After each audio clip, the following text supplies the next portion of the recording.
இன்றைக்கு திருவருகை காலம் 3ஆம் வாரம் டிசம்பர் மாதம் திங்கட்கிழமை 16ஆம் தேதி. இன்று தேவன் நமக்கு தரும் ஜீவ நீரூற்றான இறைவார்த்தைகள் திருப்பாடல் 25.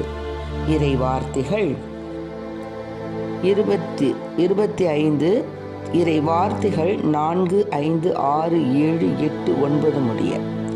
நாம் அனைவரும் பாட வேண்டிய பதிலுரை பாடல். ஆண்டவரே, வழிகளை எனக்கு கற்பித்தருளும். ஆண்டவரே, வழிகளை எனக்கு கற்பித்தருளும்.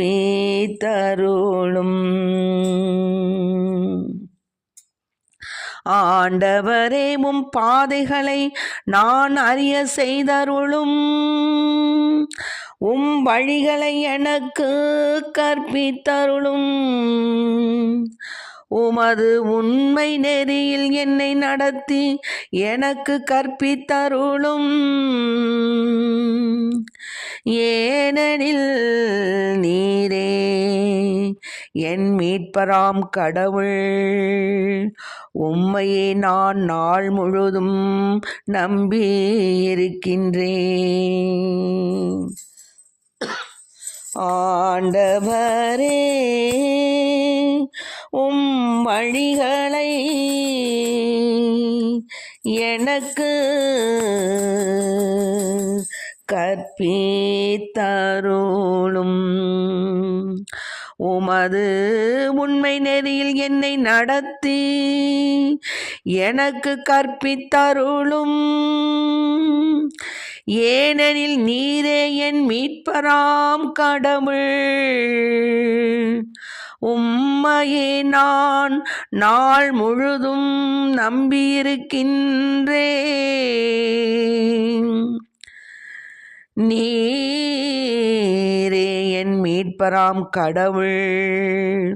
உம்மையே நான் நாள் முழுவதும் நம்பியிருக்கின்றேன். ஆண்டவரே, வழிகளை எனக்கு கற்பித்தருளும்.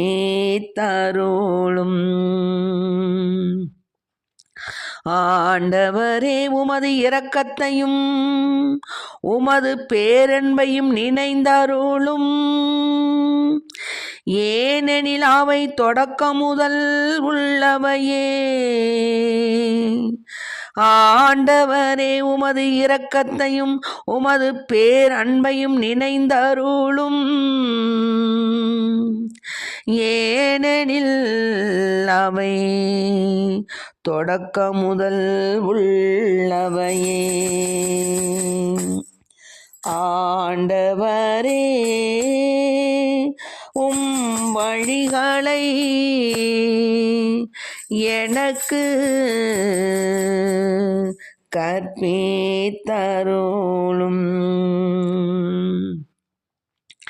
என் இளமை பருவத்தின் பாவங்களையும் என் குற்றங்களையும் நினையாதேயும்.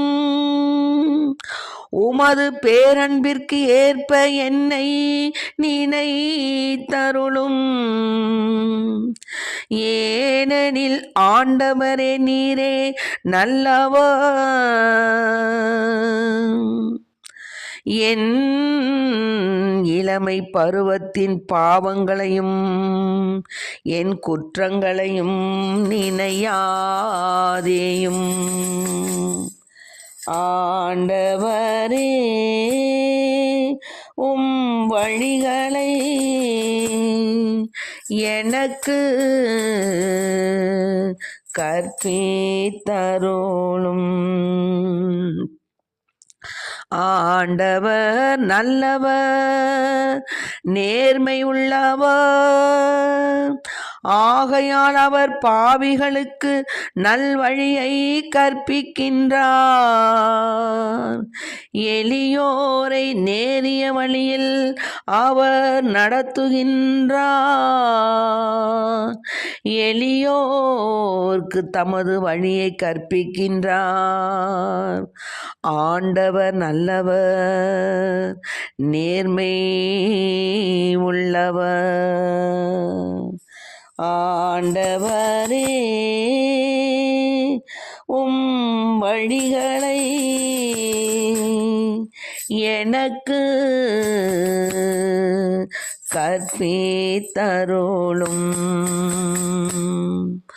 ஆண்டவரே, உம் வழிகளை எனக்கு கற்பித்தருளும்.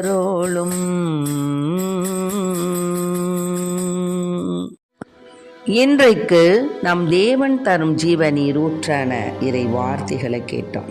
அதாவது, ஆண்டவரே, உங்கள் வழிகளை எனக்கு கற்பித்தருளும் என்று கேட்டோம். ஆண்டவருடைய வழிகள்லாம் என்ன? ஆண்டவருடைய வழிகள் எப்பொழுதுமே உண்மையானவை. அதாவது என்னாகமத்தில் 24வது இயலில் கூறப்பட்டுள்ள வார்த்தைகள் 2-7, கடவுளின் ஆவி அவர்கள் மேல் இயங்கியது, அவர் திருவுரையாக கூறியது. பெகார் புதல்வன் பிழையாமின் திருமொழி, கண் திறக்கப்பட்டவனின் திருமொழி. கடவுளின் வார்த்தைகளை கேட்கிறவனின், பேராற்றல் வாய்ந்தவரின் காட்சியைக் கண்டு கீழே விழுந்தும் கண் மூடாதவனின் திருமொழி. யாக்கோபே, உன் கூடாரங்களும், இஸ்ரேலே, உன் இருப்பிடங்களும் எத்துணை அழகு வாய்ந்தவை. அவை விரிந்து கிடக்கும் பள்ளத்தாக்குகள் போன்றவை, ஆண்டவர் நட்ட அகில் மரங்கள் போன்றவை, நீர் அருகிலுள்ள கேதுரு மரங்கள் போன்றவை. அவனுடைய நீர்கால்களிலிருந்து தண்ணீர் ஓடும், அவனது விதை நீர் திரளின் மேல் இருக்கும். அவனுடைய அரசன் ஆகாகை விட பெரியவன். ஆக அரசன் புதல்வன் பிழையாமின் திருமொழி, கண் திறக்கப்பட்டவனின் திருமொழி. அதாவது கடவுளின் வார்த்தைகளை கேட்டு உன்னதர் அளித்த அறிவை பெற்று பேராற்றல் உடையவரின் காட்சி கண்டு கீழே வீழ்ந்தும் கண் மூடப்படாதவனின் திருமொழி. பார்த்தீங்களா? அதான் ஆண்டவருடைய வார்த்தை. அவரை காண்பேன், ஆனால் இப்போதன்று. நான் அவரை பார்ப்பேன், ஆனால் அண்மையில் அன்று. யாக்கோபிலிருந்து விண்மீன் ஒன்று உதிக்கும், இஸ்ரேலிலிருந்து செங்கோல் ஒன்று எழும்பும். ஆக ஆண்டவருடைய வார்த்தைகளை கேட்டு என்ன செஞ்சிருக்கார் அவர்? கண் திறக்கப்பட்டவனின் வாழ்த்தை திருமொழி. அதாவது இந்த ஆண்டவருடைய வார்த்தை எப்பொழுதுமே நமக்கு ஒரு ஆசீர்வாதமாகத்தான் அமைஞ்சிருக்கு.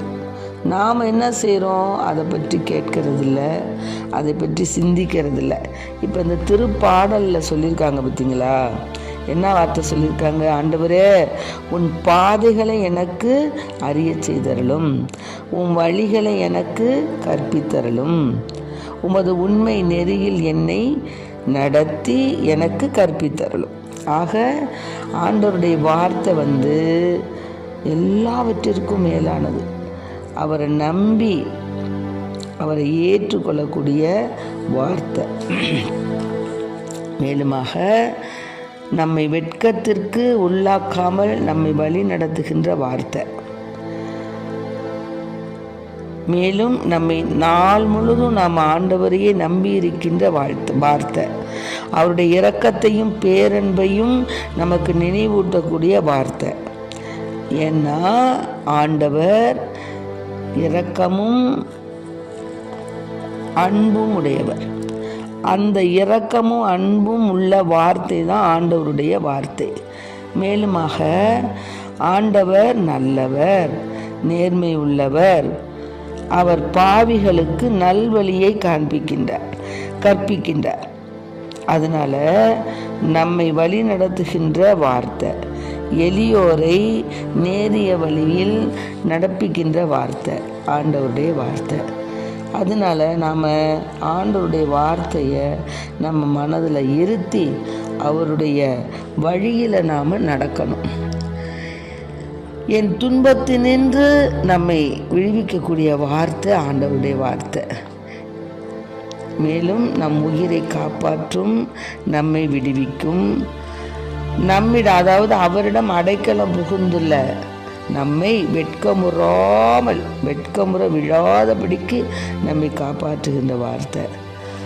வாய்மையும் நேர்மையும் எனக்கு அரணாக இருப்பதற்கு பாதை காட்டும் வார்த்தை கடவுளுடைய வார்த்தை. ஆக ஆண்டவரே, உமது பெயரின் பொருட்டு என் குற்றங்களை மன்னித்தரலும். அவரிடத்துல நாம் அப்படி தான் வேண்டிக்கணும். ஆண்டவரே, உன் பெயரை பொருட்டு என்னுடைய குற்றங்கள்லாம் மன்னிச்சிருங்கப்பா, நான் உமக்கு அஞ்சி நடக்கிறேன்ப்பா. ஏன்னா ஆண்டவருக்கு அஞ்சி நடப்பவர் எவரோ அவருக்கு நாம் தேர்ந்து கொள்ளும் வழியை அவர் கற்பிப்பார். ஆக ஆண்டவரே, உமக்கு அஞ்சி நடக்கக்கூடிய வரத்தை எனக்கு கொடுங்க. அப்போ நீங்கள் என்ன செய்வீங்க? என்னை நேரிய வழியில் எனக்கு கற்பித்து என்னை வழி நடத்துவீங்க. அதுதான். இன்னொன்று பார்த்தீங்கன்னா, என் இளமை பருவத்தின் பாவங்களையும் என் குற்றங்களையும் நினையாதேயும். ஆமேன். நாம் இளமை பருவத்தில் எத்தனையோ பாவங்கள் செய்திருக்கிறோம். மனம் பொருந்தி செஞ்சுருக்கிறோம், அறிந்தும் செஞ்சுருக்கிறோம், அறியாமலும் செஞ்சுருக்கிறோம், தெரிந்தும் செஞ்சுருக்கிறோம், தெரியாமலும் செஞ்சுருக்கோம். ஆக இதை கேட்டுக்கொண்டு இருக்க என் அன்பார்ந்த பிள்ளைகளை, இந்த தவ காலத்தில் ஆண்டவர் எவ்வளவு இனிமையானவர் என்பதை சுவைத்து பார்க்க வேண்டும். நம்முடைய இளமை கால பருவங்களை நினைத்து பார்க்க வேண்டும். வாலிப பிள்ளைகளும் சரி, வயதானவர்களும் சரி, குடும்பத்தில் இருப்பவர்களும் சரி, எந்த அருள்நிலை திருநிலை பெற்றவர்களும் சரி, நம்முடைய பாவங்களை நினைக்க வேண்டும். நாம் இளமை காலத்தில் செய்த குற்றம் குறைகளை நாம் கண்முன் நிறுத்தி நாம் அவற்றுக்காக இறைவனிடம் மன்னிப்பு கேட்க வேண்டும். ஆனால் இதில் என்ன ஒரு பெரிய நமக்கு என்னன்னு கேட்டிங்கன்னா, நாம் செய்த குற்றம் நம்முடைய கண்முன்னே நிற்கும். ஆமை, யாருக்கும் அது மறையாது. ஆக நாம் செய்த குற்றம் நமது மனக்கண் முன்பே நிற்கக்கூடிய அந்த குற்றத்தை நாம் மனம் கசிந்து மனம் நொறுங்கி பாவ சங்கீர்த்தனத்தில் அறிக்கையிட வேண்டும். அங்கு இருப்பவர் நம் குருவானவர் என்று நாம் நினைக்கக்கூடாது. அவர் நம் இயேசு பிரான் அங்கே அமர்ந்திருக்கிறார். அங்கே போய் நம்ம கச்சிக்க நம்ம போய் எதுவும் போய் சொல்லக்கூடாது. ஏனெனில் உள்ளத்தின் ஆழத்தில் இருப்பவை உணரக்கூடிய தேவன். நம்ம பொய் சொல்லி பாவசிங்கத்தனை செஞ்சோம்னா அவர் சிரிச்சுட்டு உட்காந்துருப்பார். என்ன மகனே, நீ இப்படிலாம் பாவம் செஞ்சுட்டு என்னென்னமோ சொல்லிக்கிட்டு இருக்கியே அப்படின்னு வருத்தப்படுவார். நீ என்ன செய்யணும்? மனம் வருந்தி நல்லதொரு பாவசிங்கத்தனம் செய்யணும். இந்த வருடத்தினுடைய கடைசி மாதத்தில் இருக்கிறோம். நாம் என்ன செய்யணும்? குருவானவரிடத்தில் நாம் செய்த குற்றம் குறைகள் எல்லாம் அப்படியே எழுதி வச்சுக்கணும். எழுதி வைத்து கொண்டு அவரிடம் போய் அமர்ந்து முதல்ல நல்ல பாவசிங்கத்தனம் செய்வதற்கு என்னென்ன ஆயத்தம் செய்யணும்? முதல்ல ஆண்டவரிடத்தில் மன்னிப்பு கேட்கணும், அதை சிந்திக்கணும். நாம் செய்த குற்றம் குறைகள் எல்லாம் சிந்தித்து அதை ஒருமனப்பட்டு அவற்றுக்காக மனவேதனைப்பட்டு அவரிடம் போய் கூறி, இந்தந்த பாவங்களாக செய்திருக்க சாமி, என்னை மன்னிச்சிருங்க அப்படின்னு சொல்லணும். அங்கே இருப்பவர் குருவானவர் அல்ல, அங்கே இருப்பவங்க யார்? ஏசப்பா தான். அதனால நீ போய் வெட்கப்படாமல் எந்த அதாவது பாவசங்கத்தனை செய்கிறதுக்குள்ள நம்மளை பல விதமான அறக்கழிக்கும். என்ன எதுக்கு இப்போ பாவசங்கத்தனை? ஐயோ, இந்த பாவத்தில் சொன்னோம்னா அவர் எதாவது நினச்சிக்க மாட்டார் நம்மளை, இப்படிலாம் சொல்லி அப்புறம் எதுக்காக சொல்லணும்? நம்மளே மன்னிப்பு கேட்டால் போதும் என்று நம்ம இப்போ சொல்ல வேணாம், இந்த சாமியார் வேணாம், இன்னும் சாமியார்ட்டு போவோம். இப்படியாக நம்மளை ஆட்டி அலைக்கழிப்பான் மேற்படியாக. அவனுடைய சொற்களுக்கு நம்ம கீழ்ப்படியக்கூடாது. நாம் தேவனுக்கு பிரியமுள்ள பிள்ளையாக வளரணும், வாழணும். நம்முடைய ஆண்டவரிடத்தில் நாம் போகும்போது ஜீவன் நூல் புத்தகத்தில் நம்ம பெயர் எழுதியிருக்கணும். ஆண்டவர் சந்தோஷமாக மகனே மகளே வா அப்படின்னு நம்மளை கூப்பிடணும். அதுக்கு இப்போ என்ன செய்யணும்? ஆண்டவரிடத்தில் நாம் செய்த குற்றம் குறைகளை பாவ சங்கீர்த்தனம் மூலமாக கூறி மன்னிப்பு பெறணும். அப்படி நீங்கள் மன்னிப்பு பெறுங்களேன், எவ்வளோ பெரிய அதிசயங்களும் ஆசீர்வாதம் நடக்கும் தெரியுங்களா? உண்மையிலேயே நாம் நல்ல நொறுங்குண்ட ஆவியோடு நம்ம போய் ஒரு பாவசங்கத்தில் செஞ்சுட்டு வந்துட்டோம்னு சொன்னால் அதன் பிறகு நமக்கு பெரிய பெரிய ஆசீர்வாதங்கள் தான், பெரிய பெரிய கொடைகள் தான். ஆகவே அன்பு பிள்ளைகளை, நாம் தேவனுக்கு உகந்த பிள்ளையாக வாழணும், வளரணும். ஏனெனில் அவர் நல்லவர், இரக்கமுள்ளவர். அவருடைய இரக்கத்தையும் பேரன்பையும் நம்ம நினைக்கணும்னு சொன்னால், அவருடைய இரக்கத்தையும் பேரன்பையும் நம்ம இறுதி வரை நம்மோடே வச்சுக்கணும்னு சொன்னால் நாம் நல்லதொரு பாவசிங்கத்தினை செய்யணும். அப்படி செய்யும் பொழுது தேவன் நம்மை எப்போவுமே வெட்கத்திற்கு உள்ளாக்க மாட்டார். நம் பாதைகளை நமக்கு அறிய செய்வார், நம் வழிகளை நமக்கு கற்பிப்பார், உண்மை நெறியில் நம்மை நடத்தி நம்மை கற்பிப்பார். ஏன்னா அவர்தான் நம்மை பெறாம் கடவுள். நம்ம அவரை தான் நம்பியிருக்கிறோம். உன்னையே நாங்கள் நாள் முழுவதும் நம்பியிருக்கின்றோம் என்று இந்த திருப்பாடலில் நம்ம வாசிக்கிறோம். ஆகவே அன்பு பிள்ளைகளே, உங்கள் வாழ்க்கையில் அறிந்தும் அறியாமலும் உங்களுடைய சிறு பிராயம் முதல் நீங்கள் செய்த அநேக குற்றங்களை அப்படியே மனசில் இருத்தி எழுதி கொண்டு இந்த நவம்பர் மாதத்தில் இன்னும் ஒரு வாரம் தான் இருக்குது, தேவன் பிறக்க போகின்றார். ஆகவே நம் பிறக்க போகும் பாலனாகி இயேசுவுக்கு நம்முடைய இதயத்தை தூய்மையாக வைத்து அவரை நாம் எப்படி என்ன செய்யணும்?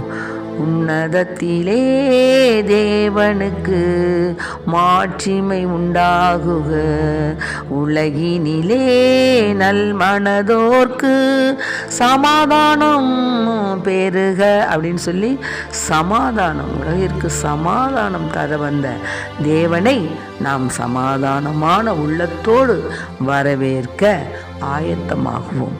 அனைவரும் மறந்து விடாதீர்கள், இந்த மே மாதத்தில் நாம் இறுதி, அதாவது தேவனுடைய வருகை காலத்துடைய இறுதியில் இருக்கிறோம். நம்ம தேவனை பரிசுத்த உள்ளத்தோடு வரவேற்கணும்னா நாம் செய்த குற்றம் குறைகளை எல்லாம் ஆண்டவரிடத்தில் பாவ சங்கீர்த்தனம், அதாவது ஒப்புரவு அருட்சாதனத்தின் மூலம் அதனை கூறி எடுத்து கூறி பாவ மன்னிப்பு பெற்று தேவனுடைய ஆசை பெற்றவர்களாய், ஆண்டவரே உன் வழிகளை எனக்கு கற்பித்தரலும் என்று நாம் மனமுருக பாடி ஆண்டவரை பற்றி கொள்ளுவோம்.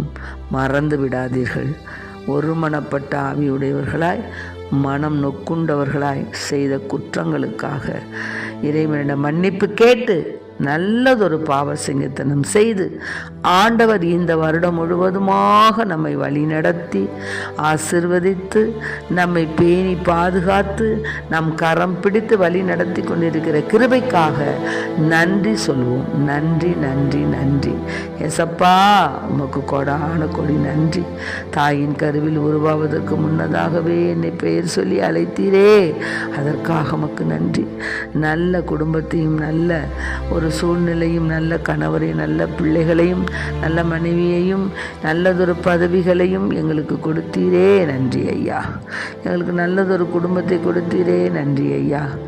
எங்களுக்கு எந்த நிலையிலும் நாங்கள் உம்மை விட்டு விலகாது இருக்கும் வரத்தை எங்களுக்கு கொடுத்தீரே, அதற்காக உமக்கு கோடி கோடி கோடி நன்றி ஐயா. தொடர்ந்து எங்களை வழி நடத்துங்க. எங்கள் குடும்பத்தில் உள்ள எல்லா விதமான தீவினைகள், தீய சக்திகள், அலைக்கழிப்பு ஆர்ப்பாட்டங்கள், சாத்தான்கள் தொல்லைகள் கொடுக்காதபடிக்கு அது வல்லமையான இரத்த கோட்டைக்குள், அக்கினி கோட்டைக்குள் வைத்து எங்களை, எங்கள் பிள்ளைகளையும், எங்கள் பிள்ளைகள் எங்கெங்கு இருக்கிறார்களோ அவர்களையும், அவர்கள் இருக்கக்கூடிய பகுதிகள், இல்லங்கள், விடுதிகள், வியாபார ஸ்தலங்கள் எல்லாவற்றையும் பாதுகாத்தரலும். இந்த உலகத்தை பாதுகாத்தரலும், இந்த தேசத்தை பாதுகாத்தரலும், உலகில் உள்ள அனைத்து குடும்பங்களையும் பாதுகாத்தரலும். அப்பா, போர்கள் நிகழ்ந்து கொண்டிருக்கின்ற அந்த நாடுகளையும் அது கரத்தில் ஒப்புக் கொடுக்கிறோம். அங்கும் ஒரு சமாதானத்தை கொடுங்க. ஏனெனில் நீர் சமாதானத்தையே கொண்டு வந்த தேவன்.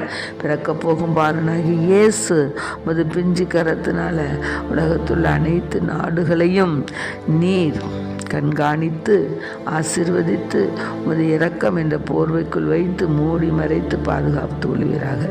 இயேசுவின் நீலாத நாமத்தினால ஜெபிக்கிறோம் எங்கள் ஜீவனும் உயிரும் உள்ளவரா நல்ல பிதாவே.